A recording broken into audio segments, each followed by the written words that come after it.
Hey guys, it's Kesara, and today I'm gonna be doing my October wrap-up. I know it's late, like super late. In my next reading vlog, I'll talk a little bit more about why I went on to a temporary hiatus. I am back, and I do know it's like the time I normally do my mid-month wrap-up. I don't have anything to talk about for November, so might as well talk about the October books. Okay, so we are gonna start out with my stats for the month. So I ended up reading 25 books in October. Is more than I expected. 17 of them I talked about in my mid-month wrap-up because at the beginning of the month, I definitely went for quantity over quality, but the second half of the month, I went for quality over quantity. So I liked the books in the second half of the month quite a bit more than the first half, but I read a lot more books in the first half of the month. For category, I read 9 fantasy books, 1 thriller, 3 horror, 3 classics. Of the classics, 2 were classic horror, and then 1 was classic romance. It was Northanger Abbey, so like there's like this gothic novel like theme to it that just worked really well in the month of October also, so that's why I decided to read that one. 1 graphic novel, 1 poetry, and 6 memoirs, which were Nothing Like I Imagined by Mindy Kaling, which is like an Amazon original series of audiobooks, and it was fantastic, by the way. For age range, I read 19 books for adult or general audiences, 1 YA, which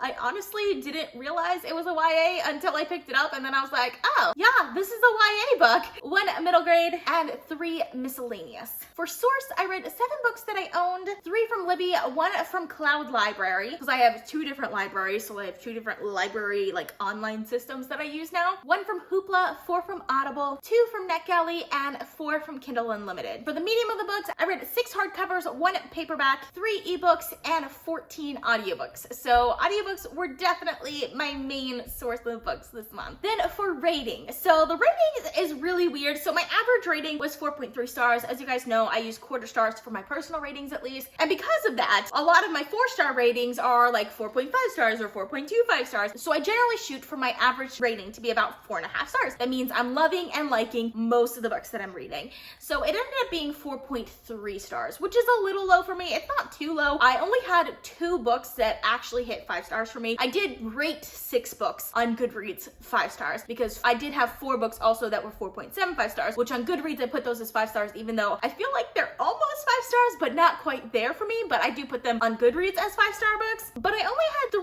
books that were in the 3-star range or below. So that's actually really good. Generally, I have more 3-star books, but more 5-star books. For me this month, it was just all 4-star books for the most part. Then by page count, this is highly irregular for me because my average page count was 281 pages, which generally my average page count is in the 400 range. Like, it's almost never this low. And this is mainly driven because I had 9 books that were less than 100 pages. I almost never have any books that are less than 100 pages, so 9 in 1 month is a lot. And then I also had 0 books over 800 pages, which I usually have at least 1 or 2 of them, but I didn't have any this month. Now we're going to move on to author and publisher stats. So starting with author stats, another really irregular stat for me this month was I read 19 books by women and 6 by men. Usually this is more of a 50-50 split for me because I generally read a lot of high fantasy, which is dominated by men, even though women dominate most of the other author fields. Because I didn't read as much high fantasy, I was reading more thriller horror books, which women dominate, and then historical fantasy specifically as opposed to high fantasy, which again, women dominate historical fantasy. So I read a lot of books written by women this month. And then for race, again, this is another one that's highly irregular for me because I read 14 books by white authors, which is not the irregular part, but the irregular part is that I read 1 book by Hispanic author, 8 by Asian authors, and 2 by Native American authors, which Asian authors I do read a lot of, so that's not really that surprising, especially when there are a lot of shorter books by them. But I almost never read books by Hispanic and Native American authors, but I almost always read books by Black authors. So this month I kind of switched my minorities. And then by country, I read 19 books from the US, 2 from the UK, and then 1 each from Canada, Australia, the Czech Republic, and Mexico. Really quick for some publishing stats. So this month I read a lot of new releases. I read 13 books that were released in 2020, which surprised me because I really didn't feel like I was reading that many new releases. I really felt like I was reading more backlisted books and then maybe 4 or 5 new releases. But it turns out some of my backlisted books were books that I thought were released like 2 years ago, but it turns out they were just released in February. I know February seems like it was 2 years ago, but it's actually only several months ago. Again, I never read that many new releases. I did read quite a few backlisted books as well as 3 books from the 1800s, which I think is pretty that I can go back that far. There's a chart on the screen so you can kind of see what publishers I read. There's a lot of different publishers. I think the only call out here was Amazon Originals. It's the first time I actually read Amazon Originals, I think. I don't remember reading other Amazon Originals. This was Nothing Like I Imagined by Minnie Kaling because she had those 6 audiobook memoirs and it was fantastic. So I don't regret that one bit. So we're gonna start this all off with my rereads for the month. I did reread one book in the second half of October, and that's The Night Circus by Erin Morgenstern. This was a complete whim. Like, I hadn't planned to pick this one up, but I was just in this type of mood, which I feel like a good portion of the books that are on the second half of the month, or even like some of the books that were on the first half of the month for October, kind of fit this mood. I actually did a video, the cozy autumn reads sort of mood, where it's just like beautiful fantasy books that are kind of historical fantasy books, if that makes sense. This is the book that made me love that sort of genre, where the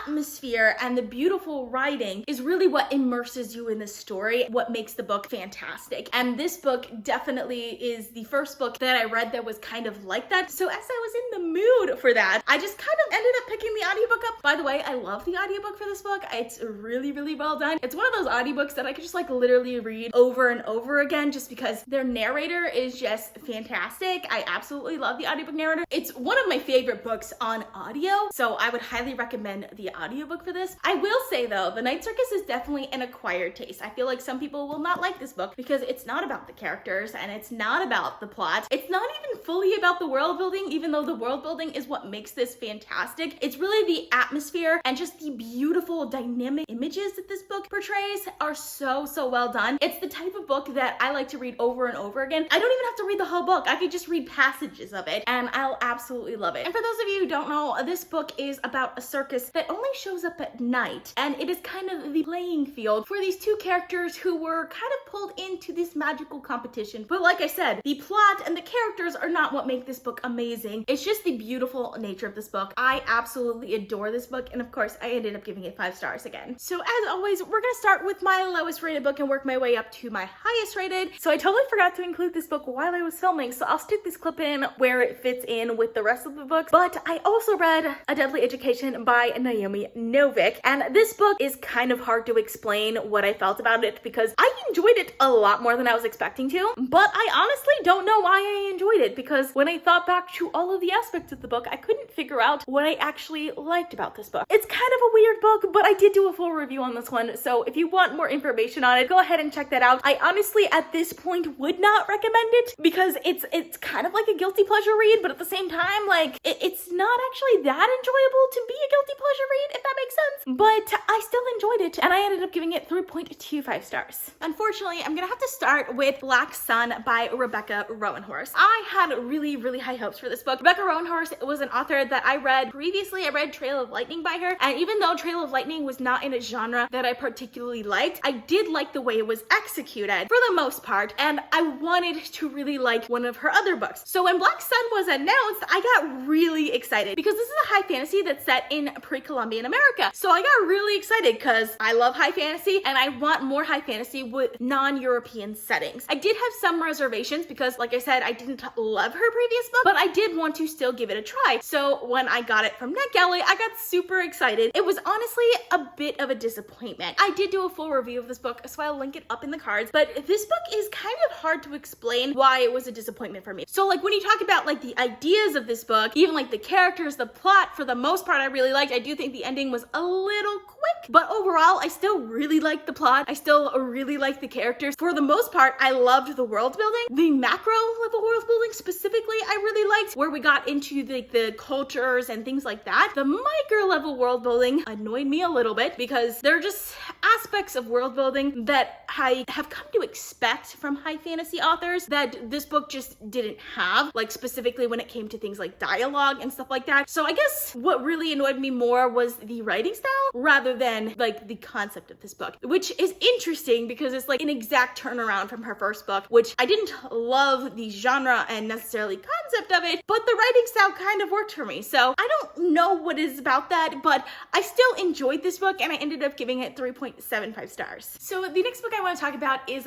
Theft of Swords by Michael J. Sullivan. This is the first volume in the Rhaeria Revelations, which is books 1 and 2. So it's split up into 2 books, which are The Crown Conspiracy and Avon Partha. I read this because of my fantasy book series challenge, and also because people have been recommending this book to me for years. I kind of stayed away from it a little bit just because even though it's a high fantasy book, the way people describe this book is not necessarily the type of high fantasy book that I would like, because one of the main things they talk about is like the two main characters are like kind of like bros, if you get what I mean. Like it's about two guys who are like kind of funny and have a good friendship as they go on this amazing adventure, and it just sounds very, I don't know, Fellowship of the Rings to me, which, not gonna lie, I love Lord of the Rings, but this just didn't appeal to me when people describe it that way. But I found myself actually really enjoying this. I think part of the reason why is just I like the author's writing style. It just really draws me into the story, and the story itself, at least in this first book, is really simple, but I can feel it building on something, which makes me really excited. I have to say, I did enjoy the first one a little bit more than the second one. I just like the plot a little bit more, and I feel like there were more characters introduced in the second one where I was a little bit more attached to the characters from the first one, but I still really enjoyed this, and I'm excited to continue on with the rest of the series. Like, I'll probably do a series talk when I finish the 3 volumes in this series, so I'm really excited for that because I've heard that even though the beginning starts out somewhat simply, it definitely builds on that a lot, and I'm really excited for that. So the next book that I'd like to talk about is The Once and Future Witches by Alex E. Harrow. So I was a little bit skeptical going into this book, not because I don't like Alex E. Harrow, because I actually do really love her previous book, The 10,000 Doors of January, but The Once and Future Witches is not typically the type of book that I would read, or at least it's not the type of book that I would reach for, but I find myself reading these types of books more and more often. I thought it was like a perfect October read because it's a historical, like, fantasy novel, and it's kind of about witches, so I was hoping there would be some horror elements to it as well. I really don't think there were any horror elements into this, but it's following 3 sisters who basically want to become witches, and it's set in the 1800s, so women don't really have as many rights as men do during this time. It's set in a really interesting time period for this. There are also a lot of social cultural issues that are kind of brought into this. It's not overly emphasized by the story, but it is still present in the story, which I appreciated that. If you have read The 10,000 Doors of January, I do think the author's writing style has matured a lot since The 10,000 Doors of January, which, I mean, I still liked her debut novel more. I think it's just because it lends more to my style and the type of things that I like, and because I related to the characters more. In this one, I didn't relate to the characters as much, but the writing was just so beautiful, and it worked really well to create that magical atmosphere that I ended up really enjoying this book. So I ended up giving it 4.5 stars. So the book that I definitely thought was gonna be my favorite book in October, there actually was one book that overtook that spot, but I still really loved this book, and that's Hollowpox by Jessica Townsend. You guys have no idea how much I love the Nevermore series. This is a new release for October, and this is 3rd book in the Nevermore series, obviously by Jessica Townsend. I absolutely love this series so much. This is a middle grade trilogy that's heavily inspired by Harry Potter, following a character of Morgan Crow, who is a cursed child, which means on her 11th birthday, she is supposed to die. But instead, she's whisked away by Jupiter North to join the Wonder Society. Obviously, this is book 3, so I can't say too much about it, but there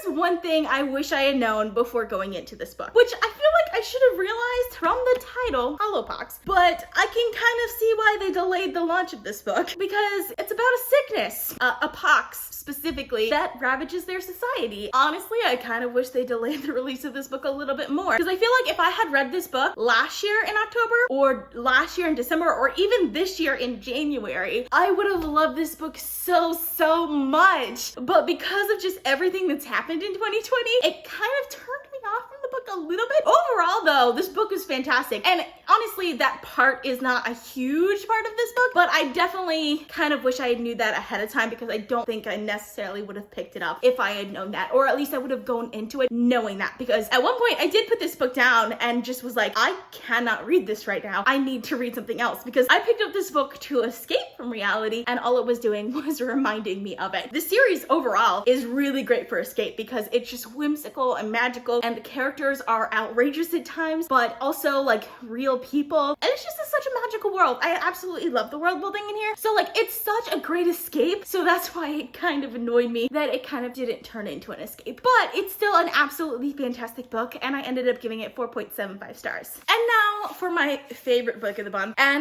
definitely the most surprising to me, The Invisible Life of Addie LaRue by V.E. Schwab. I did not expect to like this book, guys. Like, I only got this from Book of the Month because it was the only one that even mildly interested me. And I felt like the Book of the Month books, I buy them kind of to widen my variety of the books that I read. Otherwise, I would just read high fantasy all day, every day. So I decided to get this one because I'm mildly interested in it, even though I hadn't loved V.E. Schwab in the past. But I feel like this book, it was just perfectly done. I loved every second of this. I did do a full review for this book, so I'll link it up in the cards, and this is a really popular book, so you guys probably know what it's about, but bear with me anyway. So this book is about a girl named Adeline who signs a Faustian deal to basically be immortal and live forever, but because of this, everyone she meets forgets who she is. I just think this book was really, really well done. I liked the consequences of the sort of magic that's in this book and the consequences of her wish. It was really, really well thought out, and also like the historical fiction aspect to it I really liked. This is like one of those historical fantasies. What really makes these books stand out, I feel like, is when the writing is beautiful. And I feel like V.E. Schwab's writing just lends to this so well because the writing was just so beautiful and it worked really well for this type of book. And I loved every second of it. Truly a fantastic book. I really, really loved it. And I ended up giving this one 5 stars. So that's all I have for you guys today. Let me know in the comments if you've read any of these books because I'd love to discuss it with you guys. If you like this video, please give it a big thumbs up to support my channel. All social media links are in the description down below. Thank you guys so much for watching and I'll see you guys next time. Bye.